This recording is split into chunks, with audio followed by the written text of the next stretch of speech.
Selamat pagi para talenta muda Indonesia. Nah, hari ini kita masuk ke pembahasan sosiologi tryout yang pertama. Nah, berdasarkan soal nomor 1, kan sudah kalian kerjakan kan, Dek? Di situ berbicara tentang peraturan yang dilanggar oleh salah seorang siswa, yaitu rival namanya kan. Nah, di situ dikatakan seorang siswa atau rival itu melanggar yang namanya norma dan peraturan yang ada di sekolahnya. Nah, berbicara tentang norma, Dekku. Norma itu kan sama dia dengan peraturan atau aturan, ya kan? Aturan yang mengikat, kan? Aturan mengikat. Nah, di mana aturan yang mengikat ini, Dekku? Nanti akan ada sanksi apabila aturan itu dilanggar, ya kan? Dan apabila dilanggar nantinya akan mendapatkan sanksi. Akan mendapat sanksi. Nah, ini dia ya adik-adik untuk soal nomor 1. Nah, jadi ketika seorang siswa tadi melanggar peraturan yang ada di sekolahnya, maka dia akan mendapatkan sanksi pula terhadap perilaku atau perbuatan yang dilakukannya. Oke, nah berdasarkan optionnya adik-adik, maka jawabannya adalah C, ya. Jawabannya adalah cantik. Bisa ya untuk nomor 1. Oke, kita lanjut ke soal yang kedua. Kan? Kita lanjut ke soal yang kedua. Nah, di soal yang kedua adik-adik, coba kita baca dulu kan. Nah, di soal yang kedua berbicara tentang seorang ayah yang menjadi ketua jurusan, ya kan, di suatu universitas atau PTN. Nah, di mana seorang ayah itu memiliki anak, katanya kan, di mana memiliki anak yang melanggar tata tertib di sekolah. Nah, maka seorang ayah itu yang menjadi ketua jurusan itu harus memberikan sanksi, berhubungan juga dengan soal yang pertama, kan. Nah, harus diberikan sanksi.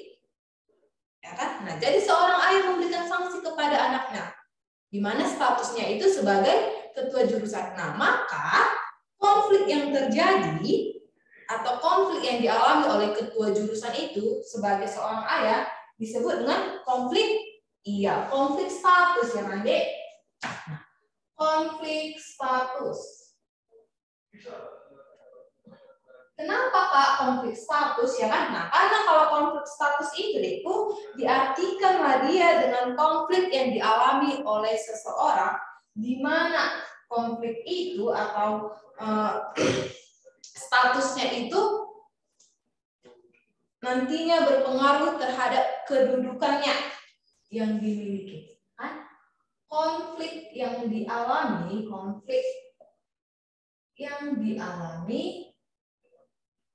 karena kedudukan atau statusnya, karena kedudukan atau status seseorang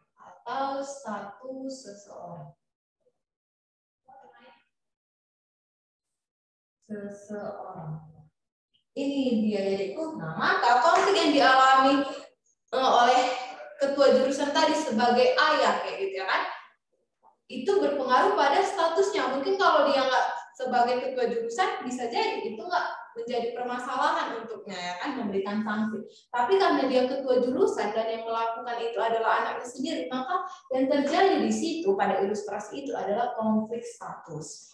Bisa ya adik-adik semua? Oke. Next Oke, jadi jawabannya sebelum kita lanjut, apa kira-kira? Iya, dodol ya kan? Terjadinya konflik status, dodol. Itu jawaban nomor 2 ya. Oke.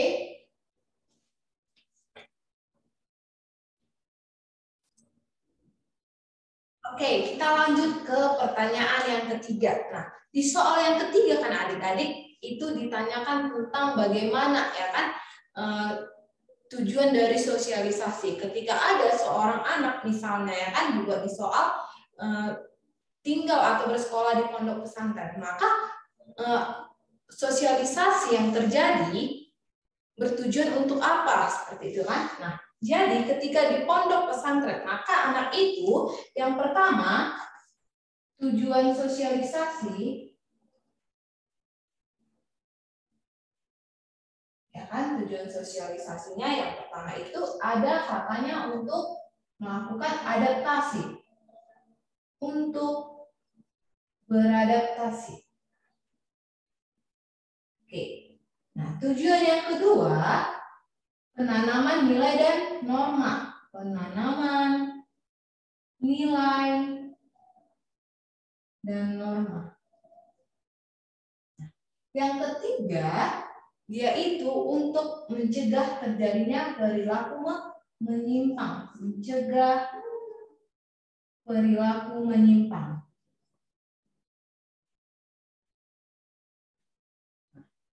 Ini dia ya adik-adik. Nah, jadi kalau berdasarkan soal nomor 3 itu dikatakan tinggal di daerah pesantren, maka otomatis sosialisasi di situ akan berhubungan dengan cara dia beradaptasi dengan lingkungan pesantren tersebut. Nah, jadi pertanyaan dari soal itu adik-adik yang menjawabnya itu adalah pada option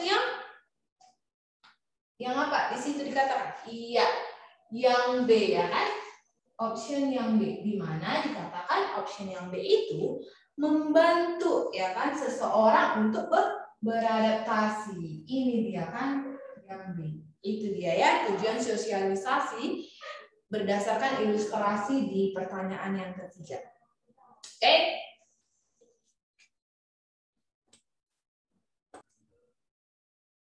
Oke adik-adik, sekarang kita masuk ke soal yang keempat. Nah, di soal yang keempat dikatakan bahwa dorongan atau motivasi ya kan, atau saran-saran yang diberikan oleh orang lain atau masukan-masukan yang kita terima. Nah, itu adalah wujud apa ya kan? Nah, soalnya itu dikatakan bahwa hal ini menunjukkan motivasi itu sebagai nah motivasi yang kita ketahui adik-adik itu kan bahasanya sudah sederhana ya kan motivasi. Nah, jadi motivasi itu jawabannya berarti berhubungan dengan pemberian dorongan atau masukan baik dalam diri seseorang maupun dari luar diri seseorang. Nah, dikatakan luar diri seseorang berarti dari orang lain seperti itu ya. Nah, jadi dikatakan di sini ya tadi motivasi itu sama dengan dorongan ya kan? Dorongan dalam diri atau dari orang lain. Ini dia kan? Nah, jadi jawaban yang sesuai dengan pertanyaan nomor 4 yaitu pada option yang dodol. Dodol ya kan? Jadi kalau dikatakan motivasi, ingat aja ya adik-adik berarti berbicara tentang dorongan atau pemberian masukan-masukan baik dari dalam diri kita secara langsung maupun dari orang lain seperti itu ya. Oke.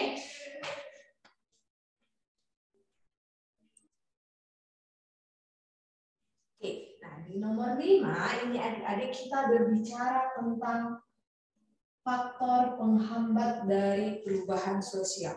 Nah, ada dia D dikatakan faktor penghambat. Penghambat dari perubahan sosial. Perubahan sosial. Oke, yang pertama kan D ada dikatakan faktornya itu karena masyarakat masih sangat tradisional. Nah, biasanya ini pada masyarakat yang di desa-desa ya kan. Oke, yang kedua katanya masyarakat sulit menerima kebudayaan baru, berarti menutup diri dari budaya lain. Itu dia yang menghambat perubahan sosial. Yang ketiga, adanya prasangka buruk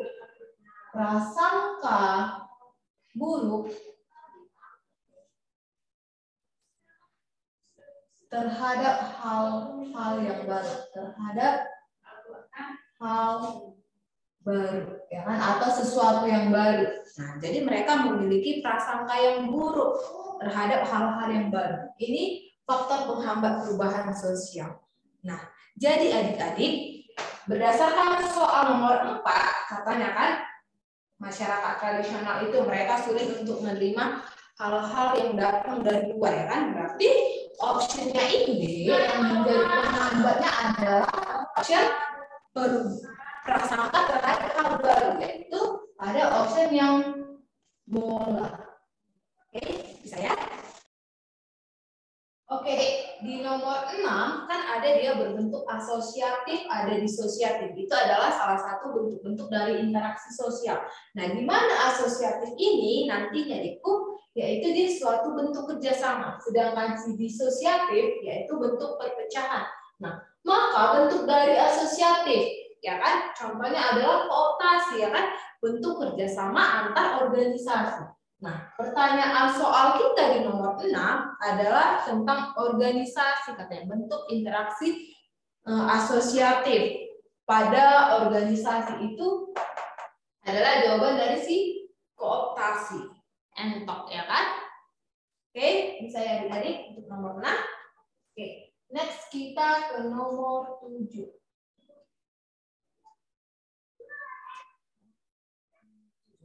Nah, di soal nomor 7 dikatakan di situ Max Weber menyatakan, ya kan? Di Max Weber katanya menyatakan bahwa yang dipelajari dalam sosiologi adalah tindakan, kan adanya tindakan sosial. Nah, di mana diorientasi kepada apa yang terjadi selanjutnya. Hal ini disebut dengan oke. Nah, kalau kita berbicara tentang tindakan sosial, maka nanti ada berorientasi nilai, ada berorientasi pada instrumental, rasional instrumental, ada dia afeksi, ada dia juga tradisional, tindakan tradisional. Oke, berdasarkan pendapat dari si Max Weber. Nah, di mana dia? Aku ingat ya, kalau dia si Max Weber itu selalu dia berbicara tentang tindakan sosial. Ingat jadi Max Weber itu berbicara tentang tindakan sosial. Oke, bisa. Nah, kalau si Emil Durkheim Dekku, iya ya, sekalian mengulang kita nih. Emil Durkheim. Nah, kalau si Emil Durkheim, dia itu Dekku berbicara tentang fakta sosial di masyarakat. Nah, fakta sosial. Itu dia untuk si Emil Durkheim. Oke, yang terakhir ada tanda-tanda lagi si Karl Marx. Nah, kalau si Karl Marx ini dia nanti berbicara tentang konflik sosial. Nah, di mana konflik sosial itu akan berhubungan, nah itu tentang pembagian kelas sosial. Nah, kalau kelas sosial di sini dimaksudlah ini dengan kaum borjuis, kaum proletar, ya kan? Oke, udah bisa membedakan ya Dek, kalau proletar itu ialah kaum buruh atau pekerja, sedangkan kalau borjuis dia adalah kaum pemilik modal atau kelas atas dia digolongkan ya. Oke, bisa ya di nomor 7. Oke. Jadi berdasarkan soal nomor 7 termasuklah itu ke dalam tindakan sosial. Ingat aja kalau ada Max Weber berarti dia berbicara tentang tindakan sosial. Maka option yang tepat yaitu adalah ayam, ya kan? Ayam. Ya, untuk nomor 7. Oke, next kita ke pembahasan nomor 8.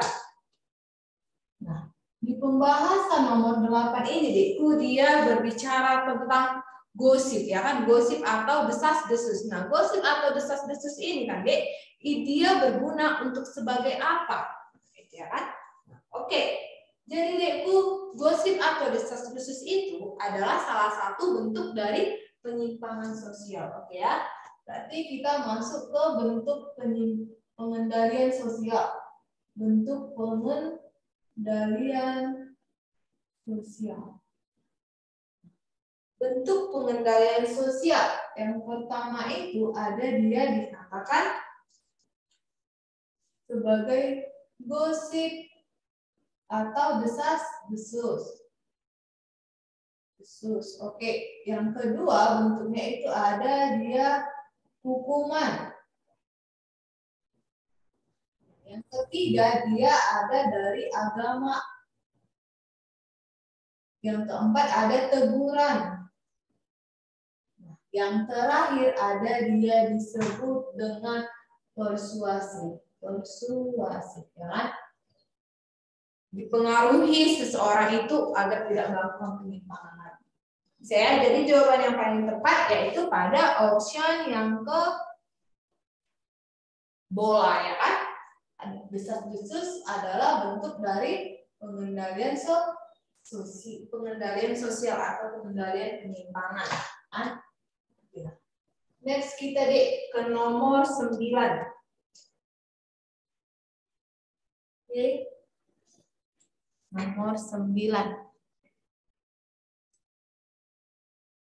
Oke, untuk nomor 9 sendiri kan, Dek, soalnya itu membahas tentang kerumunan. Nah, di mana kerumunan ketika beberapa orang melakukan antri untuk membeli karcis, ya kan? Nah, itu termasuk bentuk dari apa? Ayo, iya, dia kurang menyenangkan. Maka opsinya sesuai adalah yang dodol, ya kan? Kurang menyenangkan. Itu untuk yang soal nomor 9. Next kita ke nomor 10. Untuk nomor 10 dikatakan soalnya kan, Dek. Oke, untuk pertanyaan nomor 10 kan dikatakan ada yang jenjang SMP, SMA maupun yang udah sarjana kan, Dek. Nah, itu berfungsi pada stratifikasi. Nah, di mana fungsi stratifikasi, Dek? Pada jenjang-jenjang yang tadi kakak bilang itu berfungsi pada strata, ya kan, stratifikasi, berarti kelas-kelas, ya kan.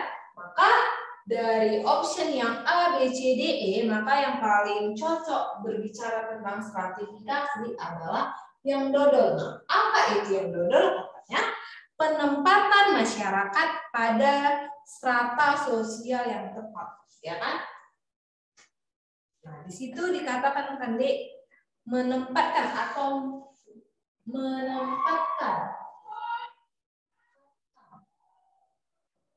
individu pada kelompok strata yang sesuai. Ini dia ya untuk soal nomor 10.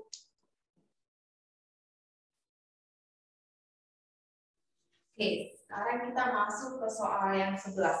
Ke-11 ya kan, di mana soal yang ke-11 itu dia menanyakan tentang bagaimana ya kan perilaku seseorang misalnya untuk melakukan mobilitas. Nah, dari segi berpakaian ya kan, di situ katanya dari segi tingkah laku, berpenampilan ya kan, meyakinkan bahwa dia berada pada kelas sosial yang mana ya kan.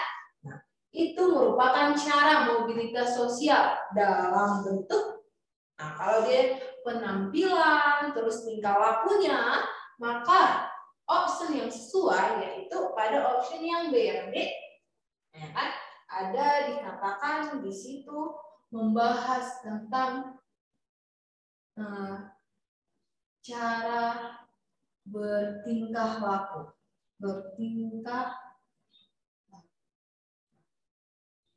ya kan. Jadi option yang sesuai deh kok, cara bertingkah laku, berarti terjadi perubahan ya kan. Tadi katakan cara dia bertingkah laku, gaya berpakaiannya, di sini gaya berpakaian, maka itu nanti termasuklah dia ke dalam perubahan dari tingkah laku.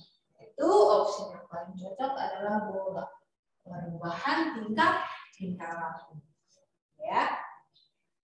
Oke, next kita di nomor 12. Nomor 12. Soal nomor 12 itu dikatakan seiring berkembangnya masyarakat muncul beragam profesi. Nah, di mana profesinya itu ada dokter, pedagang, perawat, dan lain sebagainya. Nah, deskripsi tersebut menunjukkan bahwa di dalam masyarakat terdapat penggolongan-penggolongan. Nah, kalau penggolongan-penggolongan berarti berbicara tentang stratifikasi atau diferensiasi sosial. Oke, kalau dari segi profesi itu, oke, kakak jelaskan dulu ya. Apa itu stratifikasi? Stratifikasi. Dan apa itu diferensiasi? Diferensiasi. Nah, kalau dia stratifikasi itu berarti dia pengelompokan pada kelas yang sama. Kakak buatlah ya. Pada pengelompokan pada strata yang sama, pengelompokan ya kan, pada kelas berbeda. Sedangkan Pak Edi, nah sedangkan kalau dia isi diferensiasi yaitu pengelompokan pada kelas yang sama atau pada strata yang sama atau strata yang sama. Ya kan? Contohnya kalau dia diferensiasi sosial ada dia etnis, agama, budaya, bahasa, itu nanti masuk ke contoh dari si diferensiasi sosial. Maka itu nomor 12 ini kalau dikatakan profesi berarti dia berbicara tentang diferensiasi sosial ya kan? Ada guru, dokter, dia digolongkan kepada profesinya, bukan pada tingkat-tingkat kelas yang berbeda ya. Jangan salah nantinya ya, kalau dikatakan profesi, kata kuncinya profesi, maka dia diferensiasi sosial. Bisa ya? Jawabannya adalah N untuk nomor 12. Bisa ya? Oke, untuk nomor 13 kan 13 ya, nomor 13 apa dikatakan di sini? Jadi kalau sebenarnya anak yang baik kan karena tumbuh dari keluarga yang mengedepankan moral. Namun katanya karena lingkungannya dia menjadi anak yang melakukan penyimpangan. Berarti itu kalau berbicara tentang penyimpangan sosial, ada dia diakibatkan oleh kebudayaan dan dan sosialisasi tidak sempurna. Jadi katanya kalau si Riko ini kasusnya dipengaruhi oleh lingkungan luar atau pergaulan dengan teman-temannya, katanya mayoritas penghuninya itu adalah seorang preman. Berarti lingkungan luar ya, Dek. Maka jawabannya yang sesuai adalah apa yang cakap maksud kebudayaan. Dia berasal dari pergaulan. Maka sosialisasi kebudayaan yang menyimpang lah yang menyebabkan dia melakukan penyimpangan itu. Maka opsinya itu yang benar adalah A yang saya nomor 13. Oke, next nomor 14 nih. Nomor 14. Option nomor 14. Nah, dikatakan soalnya masyarakat berbondong-bondong pindah ke kota, ya kan? Untuk mencari peluang kerja, tentu saja hal ini menyebabkan berbagai masalah sosial pada kota yang akan dituju. Ditambah lagi jika masyarakat yang pindah ke kota besar, katanya belum memiliki keterampilan yang cukup. Nah, maka cara untuk mengatasi permasalahan pendatang di kota besar adalah, apa caranya? Maka harus dibuka lagi lapangan pekerjaan ya kan, atau dilakukan lagi pembangunan agar masyarakat yang pindah ke kota besar tidak mengalami masalah seperti pengangguran, apalagi anak putus sekolah itu ya. Maka cara untuk mengatasinya ya melakukan pembangunan dan menciptakan lapangan pekerjaan seperti itu. Maka jawabannya yang sesuai adalah A yang untuk nomor 14 ya kan. Next yang terakhir jadi nomor 15.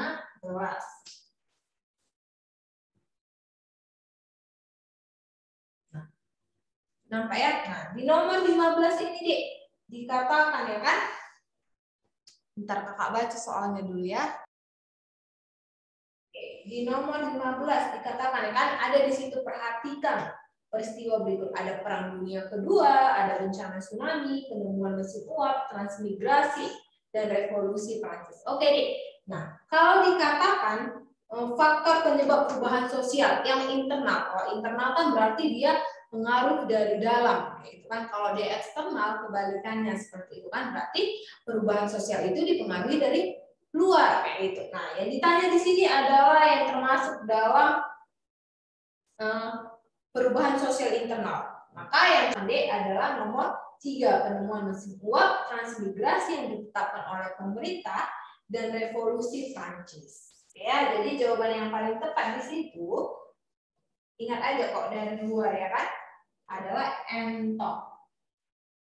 Itu pada option nomor 3, 4, dan 5. Kan? Oke? Bisa ya, Riku? Oke, sekianlah pertemuan untuk pembahasan sosiologi TO yang pertama ini. Semoga dapat menjadi pengetahuan tambahan untuk kalian ya. Selamat belajar.